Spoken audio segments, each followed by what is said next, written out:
Scorpio, how's it going?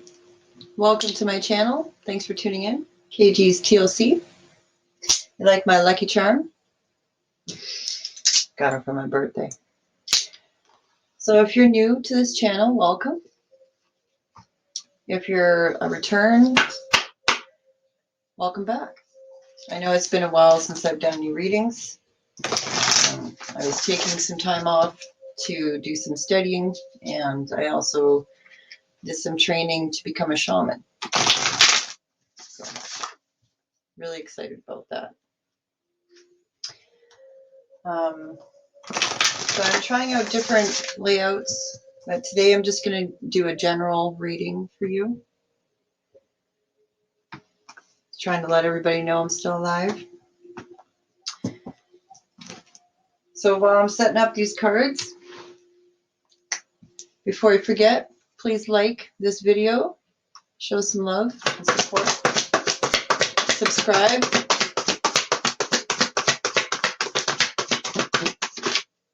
Appreciate all the support. Oh, wow. Kyanite and Sodalite. I'm using my Crystal Oracle deck to open up the reading.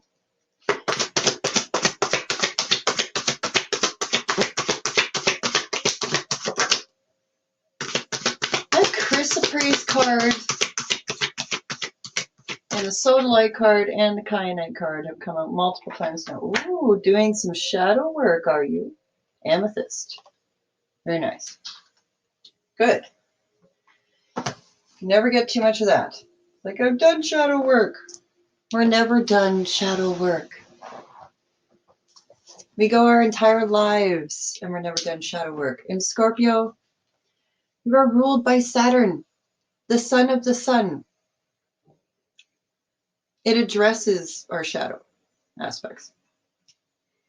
If you don't fully understand Saturn, I highly recommend you read up, because it is your ruling planet. And we had that great conjunction back in December of the Jupiter-Saturn conjunction in 0 degrees Aquarius, which is like never, ever. Like that was a historical event. I'll just say that. You know those movies where you get the genie coming out, you know, you rub the lamp, and the genie comes out, you have 3 wishes? Well, that was the Jupiter-Saturn conjunction. And for anybody sitting there saying, damn it, I missed it. No, you didn't. No, you didn't. Okay, so anyway, we have Kyanite. Beautiful blue stone. I actually have one. Sodalite. This is great for your third eye. So they're encouraging you to tap into your intuition more so than using this. Okay. And then we have Chrysoprase. Okay. This is all about healing the heart chakra. So for anybody watching this, please take some time to do some self-love. Okay. Whatever that looks like to you. With no judgment. You know. No bars held. Kind of thing. What was Kyanite again? Oh, right. See, another card that's talking about tuning into your intuition. You may be receiving dreams within the next couple days about getting some visions of what your future is going to look like. Pay attention to that. There's some messages in there for you. Okay?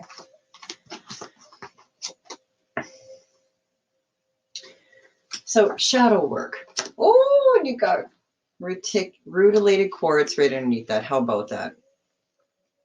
Show me my silver lining. Gotta keep on keeping on. All right. Rutilated quartz with amethyst. Gotta do the shadow work, honey. It's okay. So what is shadow work?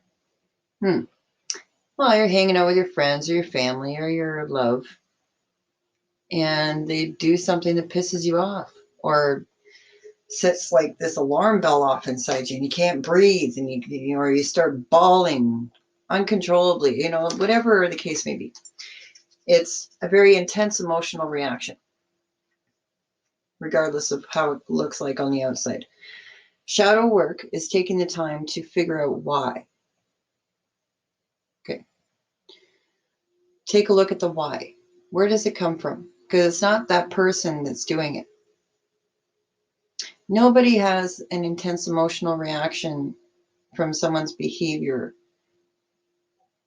if it wasn't compounded from something else that happened in the past. Now, sometimes it can be connected to past lives.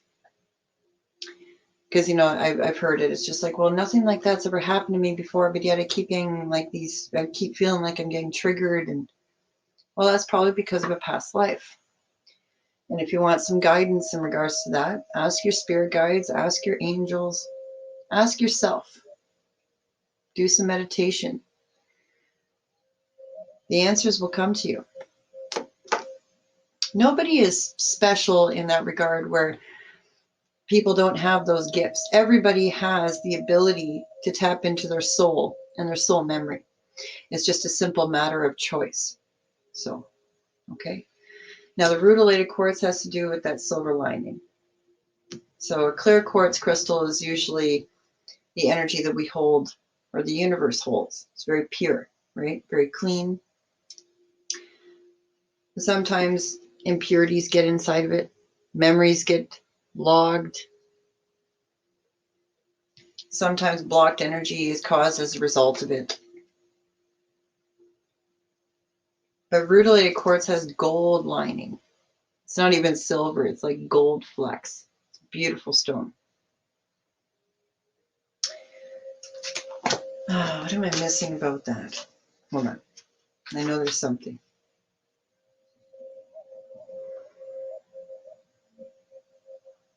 Over the coming days, you may find yourself emotionally and mentally reciprocating this love as you reflect on a person or past event. Called it. Through this mutual exchange of love, past wounds are now energetically being healed and all negative attachments resolved and released. You're doing the work. That's what that means. You're doing the work.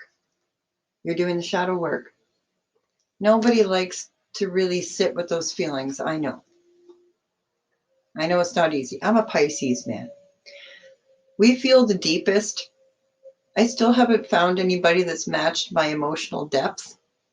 That's not to brag. It actually gets quite lonely sometimes. But it's necessary. We have to, it's like stirring the pot, right? Good old Mercury retrograde. Stirs the pot, gets all that crap that was sitting at the bottom of that pot, just, floating around. Because we need to take a look. We need to see. We need to see what needs to be taken out of that pot. We need to see what needs to be added. No. Okay. I know I'm getting all deep and shit anyway. Well, that's my job. If you don't like it, hard left. Already at 8 minutes. Okay. So now I'm going to use the archetype deck. See what it has to say.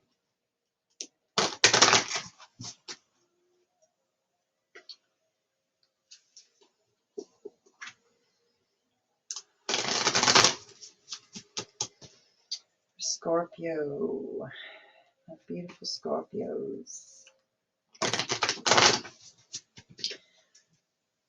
So from what I read up on a little bit too, for Scorpios, I'm getting a strong feminine energy coming from this one. Could be masculine too. We all have divine feminine, divine masculine inside of us, but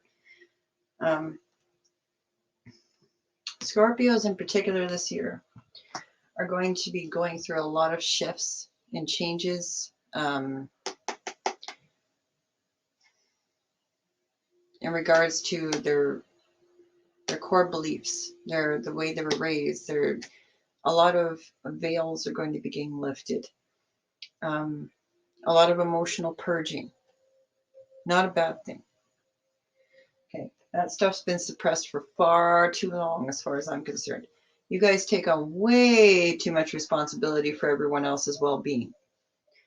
Yes, we know you can handle it. It doesn't mean that you should be or need to. Just saying. The fault line. I called it. What did I say? Scorpio. The mountain. The stone.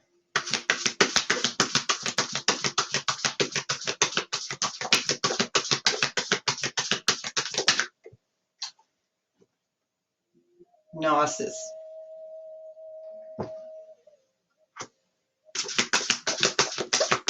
What have I been saying? Woo! The ocean. The sword.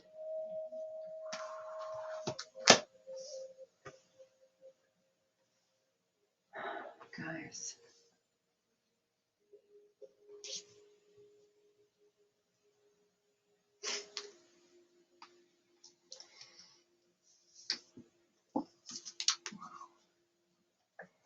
Bottom of the deck, we have the empty room. Top of the deck, we have the flame. Cancer just got this card too. So let's go through them. You have the fault line. Obviously, this is as obvious as it looks. You got a weak foundation, is what it's saying. Now, going back to what I was saying not even 2 minutes ago about how Scorpios this year are going to be going through a lot of shifting and changing energetically on a very deep level. And it has to do with their upbringing, their fundamental beliefs, all this and that. That's what this is about. It's finding the cracks in your foundation where it's unstable. So, and doing the shadow work too would also mean that you'd have to sit there and look at both aspects of yourself, both light and dark. Where did they come from? Where do these belief systems come from? They come from your parents, a friend? Do they fit right? Do they sit right with you? You know, you have to have your own core belief. You have to have your own gnosis. And the mountain. There you are. Deep inside that mountain. Are you worried it's going to crumble over this fault line? Maybe.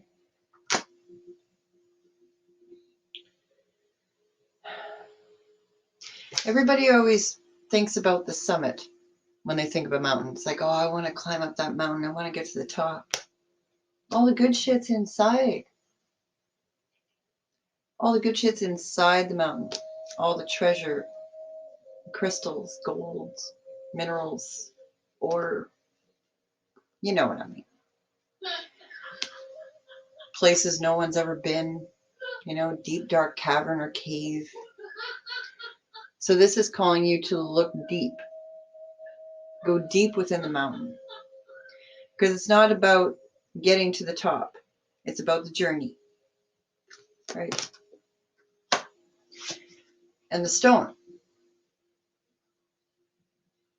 So this is about understanding when you pick up a stone. Actually, here, check this guy out. I don't know if the camera will pick up on it, but oh yeah, it will. Cool. I know, right? Pretty cool.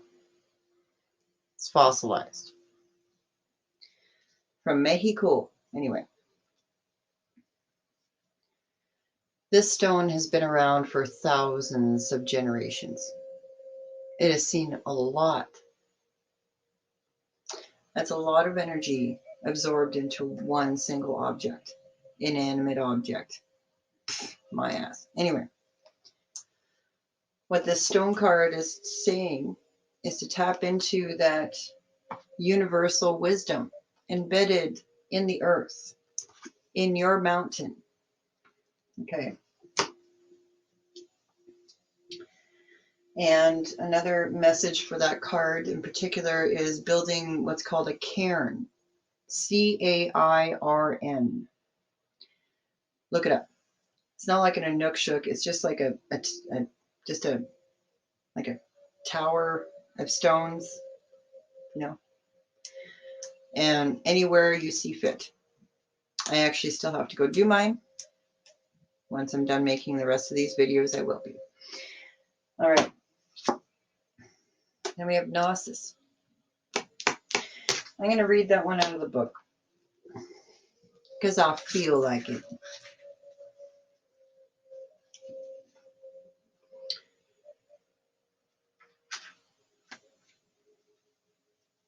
Uno momento, por favor. Okay.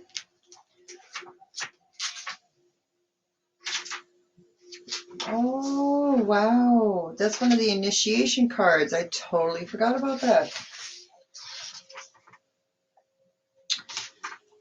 All right. Innermost knowing mystic truths. True knowledge is not found in facts and figures in scholarly books and on library shelves. Rather, Gnosis points to the deep and timeless archetypal wisdom that rises from the felt experience of having touched the unknown with every one of the senses. Those who are drawn to Gnosis find themselves in esoteric studies, likely involving mysticism, alchemy, healing, or perhaps science. Knowing is their calling. Not knowing is their job description. No matter how far the alchemists take their studies, they come to the ultimate conclusion that facts slip toward mystery, and soon the mystery results in facts. This card signifies unknowing that is life-changing. Once you experience it, you are forever changed and become a guardian of Gnosis. The eternal mystery is calling you. Steady your passion in the deepest way available to you.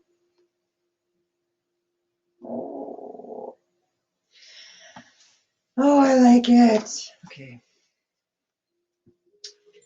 The ocean.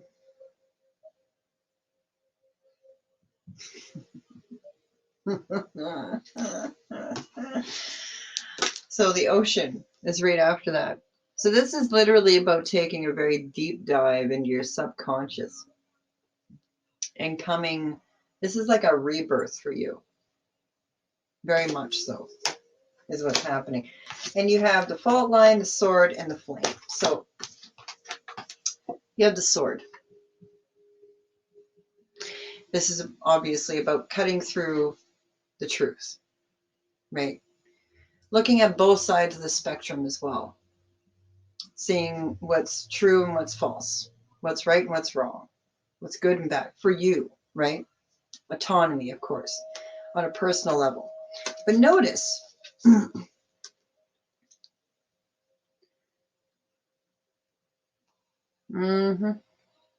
you see it, right? Okay. So this is making you aware of this as well.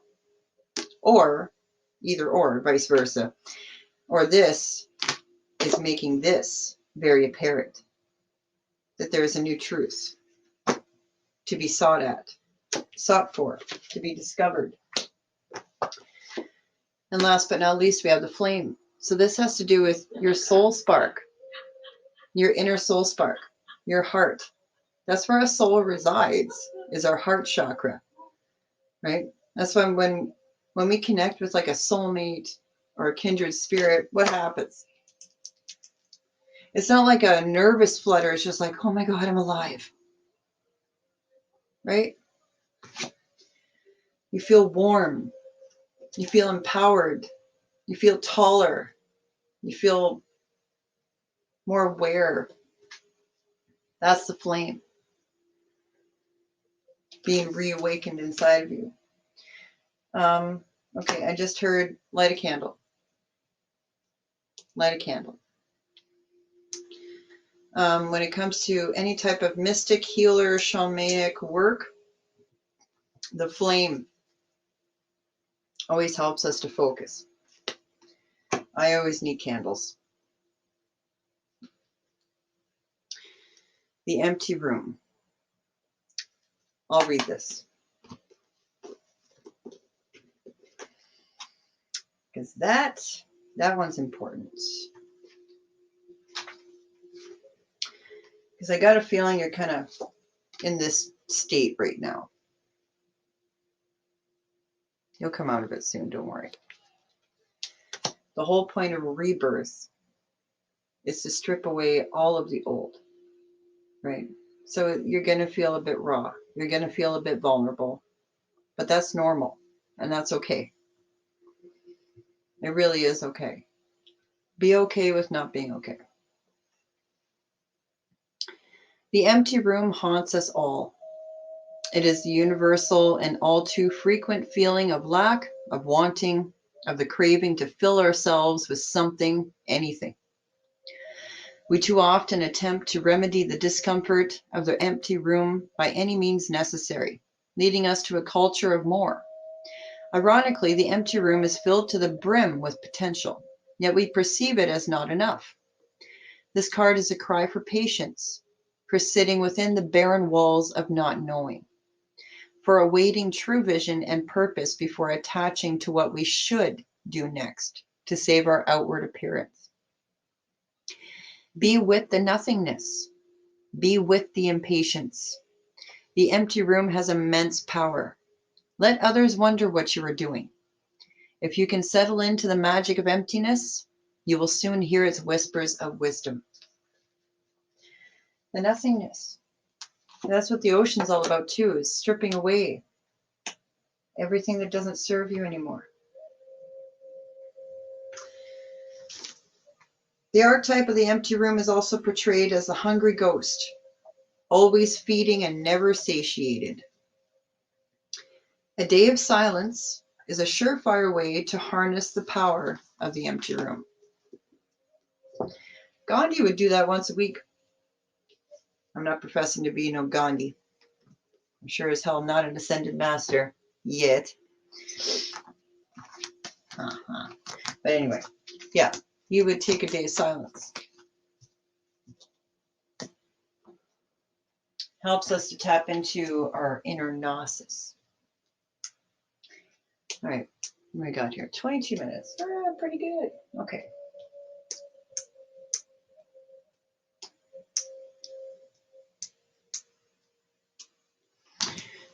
I'm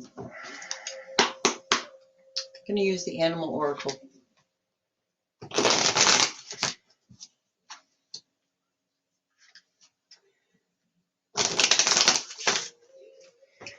See advice for Scorpio for the week of April 20th to 27th, 26th. Love it.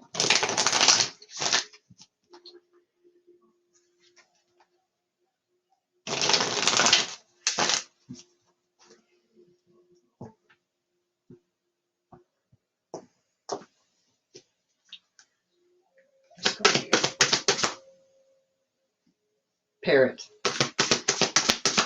Watch your words.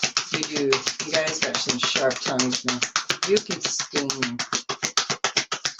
Scorpio. Any other advice for Scorpio? Oh, that's it. All right.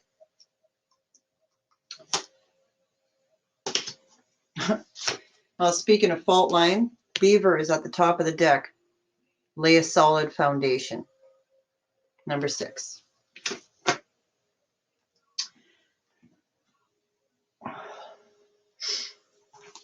And we have Parrot. Watch your words. Number 45. So 4. It's about stability and process. Can also warn you to not skip any steps. To take things slow. Slow and steady wins the race, right? The firm foundation, the 4 pillars, right? Body, mind, soul, and spirit. Creator, God, whatever you'd like to call it. And then we have the whole. 5 is all about freedom and discipline. So you gain freedom through discipline.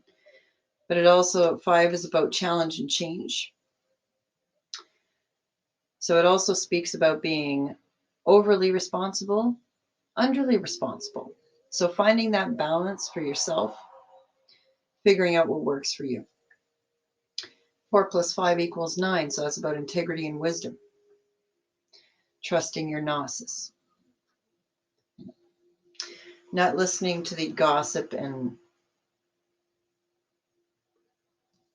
the opinions of others. Because we all know what they say about opinions. Okay. Watch your words. What are you saying to yourself? What message are you repeating? Is it something that makes you feel good about yourself and reminds you of your strengths and potential?